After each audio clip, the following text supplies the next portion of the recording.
The email arrived at 6:47 a.m. with no explanation.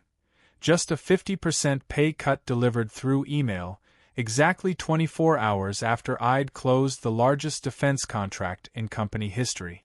I stared at my laptop screen, coffee growing cold, realizing they thought stealing my $1.5 billion combat drone deal would be easy, but they had no idea what I'd hidden in the fine print of the contract.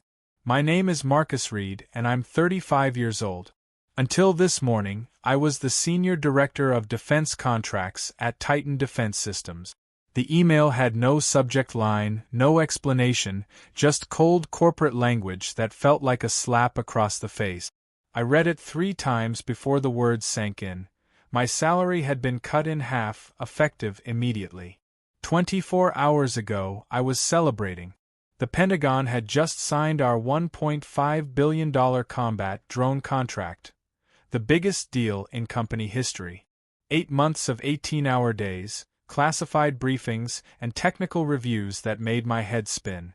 I'd flown to 12 different military bases, sat through endless security clearances, and personally redesigned the drone's targeting system when the original specs failed testing. The contract signing happened in a windowless room at the Pentagon. Colonel Patricia Hayes shook my hand and said something I'll never forget. "Marcus, this isn't just about the drones. It's about trust. We're betting our soldiers' lives on your work." I drove home that night thinking about promotions, bonuses, maybe finally buying that house with the big yard. My wife Sarah had been patient through all those missed dinners and weekend conference calls. I owed her a real vacation. But this morning, everything felt different.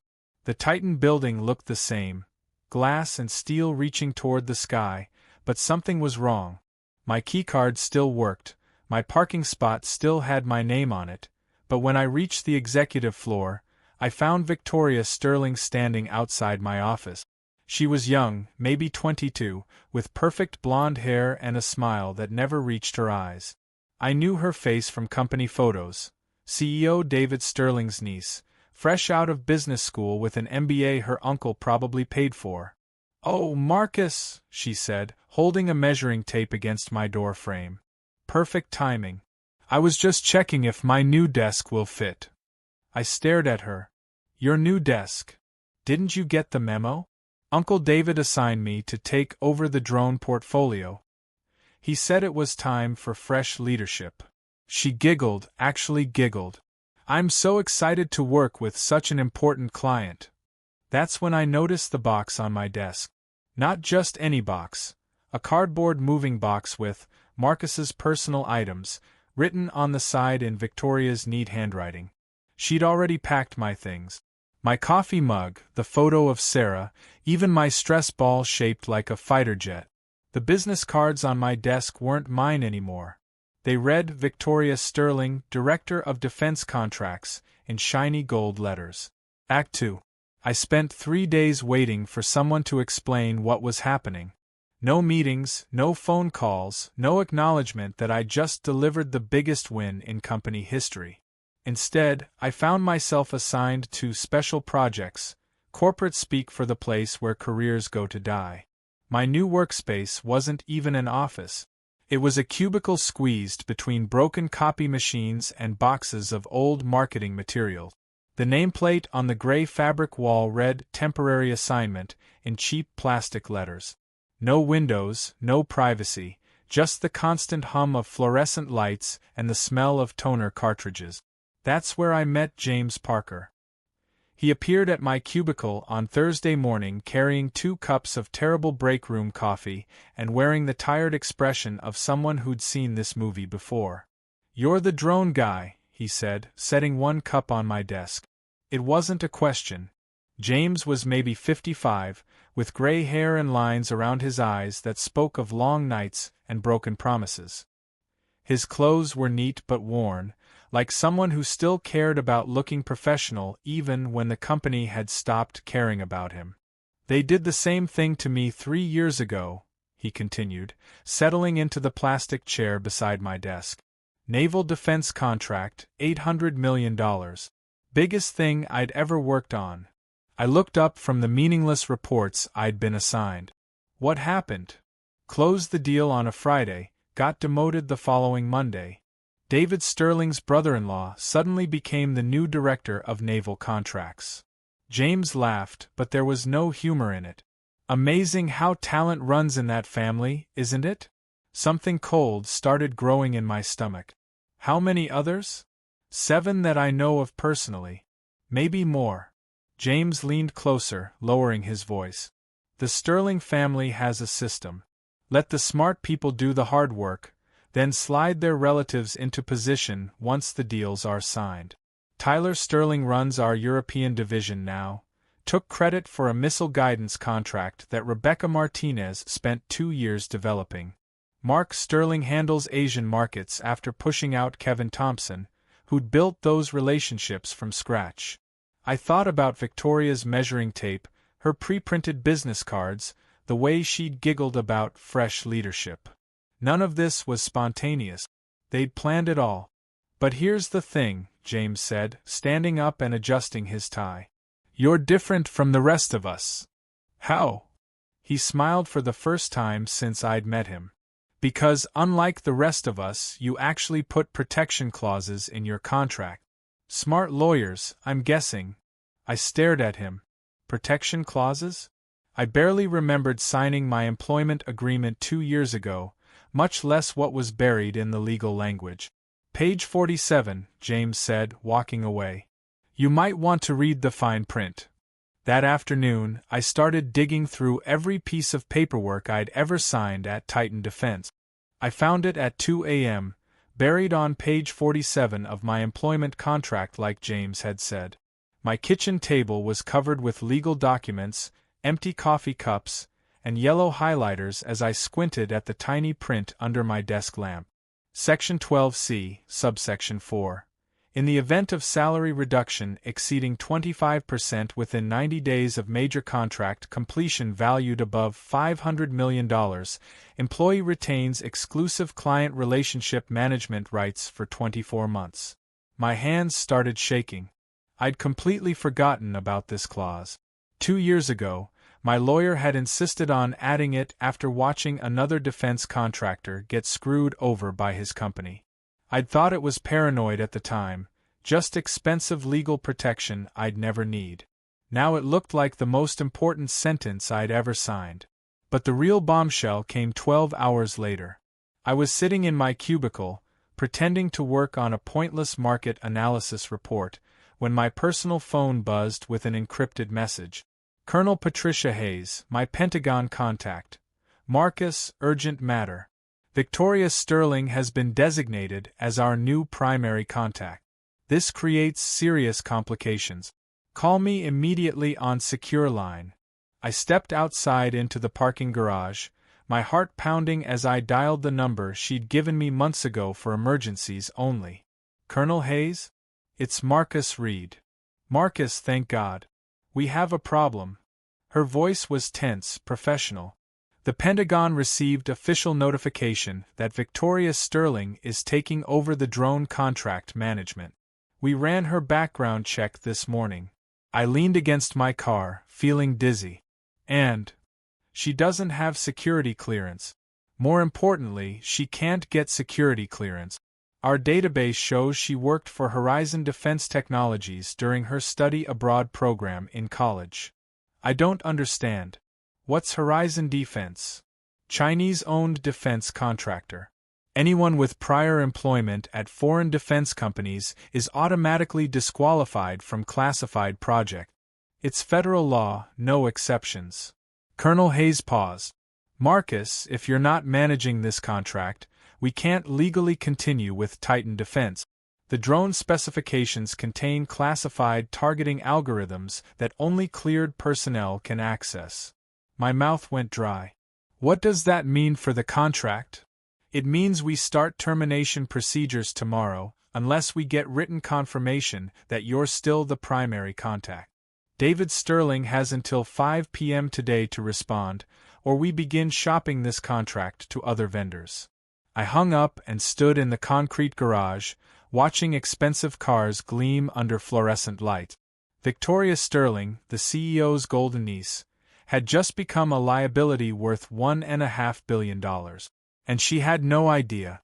Victoria Sterling was measuring curtains when I walked past my old office an hour later. She'd already moved in completely. Family photos on the desk, a small pink lamp beside her computer, even a mini coffee machine that probably cost more than most people's monthly rent. She looked up and waved at me through the glass, her smile bright and completely clueless. I kept walking to the elevator, my phone buzzing with increasingly frantic messages. David Sterling had called 3 times, his voicemails growing more desperate with each one. The first was casual. Marcus, need to chat about some Pentagon paperwork. The second was worried. Marcus, this is urgent, please call back immediately. The third was barely controlled panic. Marcus, we need to meet right now. There's been a misunderstanding. I didn't call back. Instead, I forwarded Colonel Hayes' message to my personal email and deleted it from the company server. Then I sat in my cubicle, watching the chaos unfold through the glass walls of the executive floor. By noon, the hallways were buzzing with lawyers in expensive suits carrying thick folders. David Sterling's assistant looked like she was about to cry, fielding phone calls and running between conference rooms. Through the glass, I could see David himself pacing behind his desk, his usually perfect silver hair disheveled, his tie loosened. Victoria had stopped measuring curtains. That's when James Parker appeared at my cubicle again, this time carrying a bag of vending machine chips and wearing the biggest smile I'd seen from him yet. "Enjoying the show?" he asked, settling into the plastic chair. "I don't know what you mean. Marcus, the entire executive floor is having a meltdown. Lawyers everywhere, phones ringing off the hook, and David Sterling looks like he's about to have a heart attack." James opened his chips. "Word is spreading that there's some kind of problem with the Pentagon contract." I shrugged, pretending to focus on my computer screen. "Problems happen. You know what's funny?" James continued. "I heard through the grapevine that Victoria Sterling might have some kind of security issue. Something about foreign contractors and background checks." Before I could respond, my phone rang. David Sterling himself. "Marcus, we need to talk. Now." His voice was tight, controlled, but I could hear the desperation underneath. "I'm in the middle of a project, David. Can it wait?" "No, it cannot wait. Conference room B, 5 minutes." I hung up and looked at James, who was grinning like he'd just won the lottery. "You planned this," he said. "It wasn't a question. I didn't plan anything. I just read my contract. And now they're about to find out what happens when you steal from someone who actually knows how to play the game." I stood up, straightening my tie. "James, can I ask you something?" "Shoot. When they pushed you out 3 years ago, did you ever think about fighting back?" His smile faded. "Every day. But I didn't have what you have." "What do I have?" "Leverage. And more importantly, you have something they never counted on." James stood up too, brushing chip crumbs off his pants. "You have principles. They've been playing dirty for so long, they forgot that some people actually follow the rules." I walked toward the elevator, my heart steady for the first time in days. David Sterling was waiting in conference room B with Victoria, 2 lawyers I didn't recognize, and the head of legal, Sandra Morrison. Victoria's perfect blonde hair was pulled back in a tight ponytail, and her hands were folded on the table like a schoolgirl in trouble. "Marcus, thank you for coming," David began, his voice carefully controlled. "There seems to be some confusion with our Pentagon contacts." I sat down across from them, saying nothing. "Apparently," Sandra Morrison jumped in, "there are some technical requirements that need clarification. Something about security clearances and personnel oversight."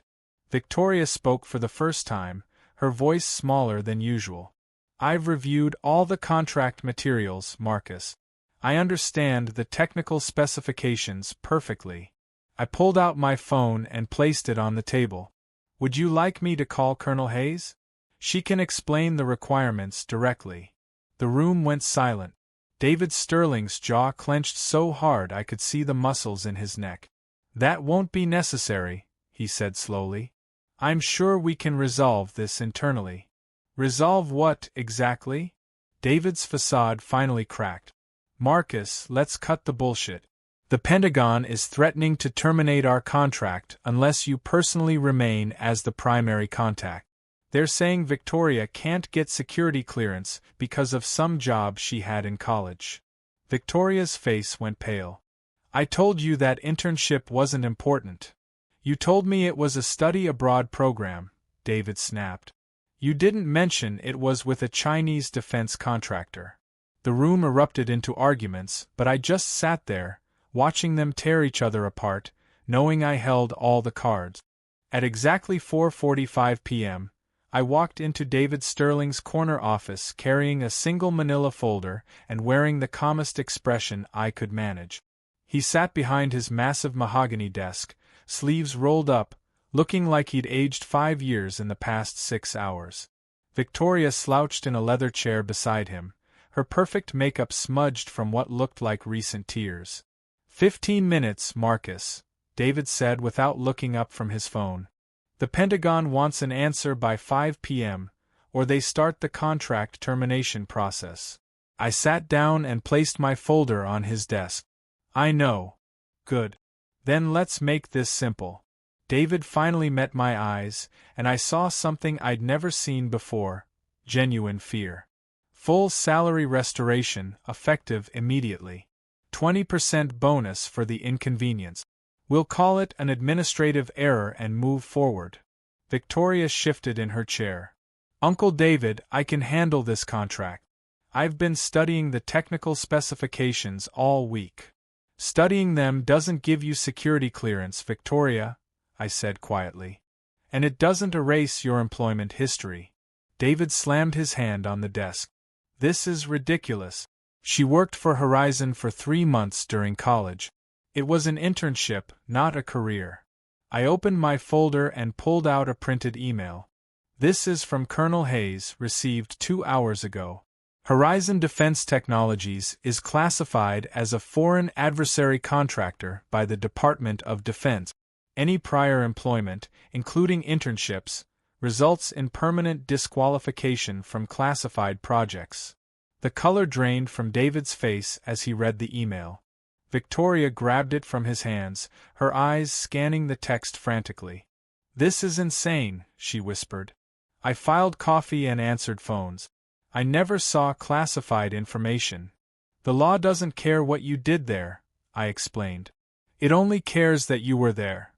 David stood up and walked to his window, staring out at the parking lot below. What do you want, Marcus? I want my job back. My real job, not some made-up position to save face. Fine. You're reinstated as senior director, full salary, full benefits. I shook my head.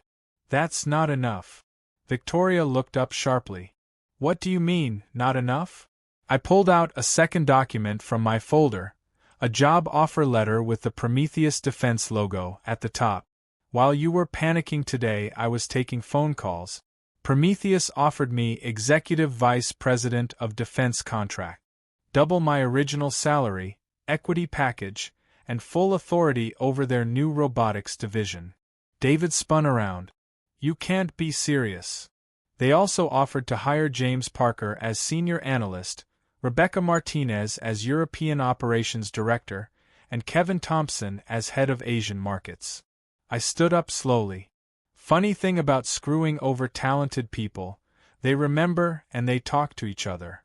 The silence in the room was deafening. Victoria's hands were shaking as she stared at the Prometheus letterhead. Marcus, let's be reasonable here, David said, his voice taking on a pleading tone I'd never heard before. You built your career at Titan. This is your home. My home was the office you gave to your unqualified niece. I picked up my folder. My home was the respect I earned through 15 years of hard work. You took that away for family politics. We can fix this, Victoria said desperately. I'll step aside. You can have the office back. I looked at her, really looked at her, and for a moment I almost felt sorry for her.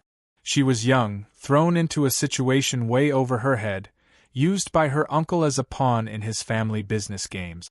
"Victoria, this isn't about you," I said gently. "This is about a system that rewards connections over competence. You never had a fair chance to succeed because you were set up to fail from the beginning." David's face hardened. "So what's your price? Name it." "My price is watching you explain to the board why you just lost the biggest contract in company history." I walked toward the door. "My price is knowing that 7 talented people who got screwed over by your family are about to get the careers they deserve." "The Pentagon deadline is in 10 minutes, David called after me. I paused at the door. "I know. I'm calling Colonel Hayes at exactly 5 p.m. to inform her that Marcus Reed is no longer available through Titan Defense Systems." "You're destroying this company," Victoria said, tears starting to flow again. I turned back one last time. "No, Victoria. I'm not destroying anything. I'm just refusing to keep building something that was designed to tear people down." 6 months later, I stood in the executive conference room on the top floor of Prometheus Defense, looking out at the Washington skyline through floor-to-ceiling windows. The morning briefing had just ended, and the table was scattered with contracts worth more than I'd ever imagined possible. The $2.8 billion robotics deal with the Air Force was signed and active. 3 international partnerships were in final negotiations, and the team I'd built was everything I'd dreamed of during those dark days in my cubicle at Titan. James Parker knocked on the open door, carrying his usual terrible coffee but wearing a smile that had become permanent over the past few months. "Got a minute, boss?" I laughed. James still called me boss even though his official title was Senior Strategic Analyst, a position that came with a corner office and a salary that finally matched his decades of experience. "What's on your mind?" "Rebecca just closed the German contract. $68 million for advanced targeting systems." He sat down in one of the leather chairs that surrounded the conference table. "Kevin's meeting with the Japanese delegation went better than expected too. They want to triple their initial order." I nodded, but I could tell there was something else on his mind. "There's news about Titan," he said carefully. I'd been expecting this conversation. For months, I'd avoided reading industry publications or checking news about my former company. But rumors had a way of reaching you anyway. "David Sterling?" I asked. "Gone. Board forced him out 3 weeks ago. Stock price dropped 40% after they lost the Pentagon contract, and when word got out about their talent management practices, other clients started asking questions." James paused. "Victoria's gone too. Turns out nepotism doesn't look great to investors." I felt a strange mix of emotions. Satisfaction, yes, but also something that might have been sadness. Not for David, who'd made his choices, but for all the talented people who'd lost their jobs when Titan started bleeding contract. "How many layoffs?" I asked. 200 so far, including some good people who had nothing to do with the Sterling family mess. That hit harder than I'd expected. "James, start putting together a list of anyone from Titan who might be a good fit here. Quality people who got caught in the crossfire." "Already on it," he said, pulling out his phone. "I've got 17 names so far. Engineers, project managers, even some of the support staff who really knew their stuff." My phone buzzed with a text message from an unknown number. I glanced at it and felt my stomach drop. "Marcus, this is Victoria Sterling. I know you probably don't want to hear from me, but I need to apologize. You were right about everything. I was in way over my head, and I let my uncle use me to hurt people who didn't deserve it. I'm working at a small consulting firm now, starting from the bottom, actually learning the business instead of having it handed to me. I just wanted you to know that watching you stand up for what was right taught me something important about integrity. I'm sorry for my part in what happened to you." I stared at the message for a long moment, then showed it to James. "Huh," he said after reading it. "That's not what I expected." "Me either. You going to respond?" I thought about it. Victoria had been wrong, but she'd also been young and manipulated by someone she trusted. Everyone deserved a chance to grow from their mistakes. I typed back, "Victoria, thank you for reaching out. It takes courage to admit when we're wrong. I hope your new position gives you the chance to build something meaningful. Good luck." Colonel Hayes appeared in the doorway, wearing her dress uniform and carrying a folder marked with official Pentagon seals. "Marcus, sorry to interrupt. We just received approval for Phase 2 of the robotics program. Congressional Budget Committee signed off this morning." James whistled low. "How much?" $4.2 billion over 3 years, she said, setting the folder on the table. "Largest defense technology contract in the past decade." I looked around the room, at James, who'd finally found a company that valued his experience, at the contracts that represented not just money but innovation that could save lives, at the view of a city where decisions got made that affected the entire world. This wasn't just about revenge anymore. It was about proving that doing the right thing, even when it's hard, even when it costs you everything, creates something bigger than any of us could build alone.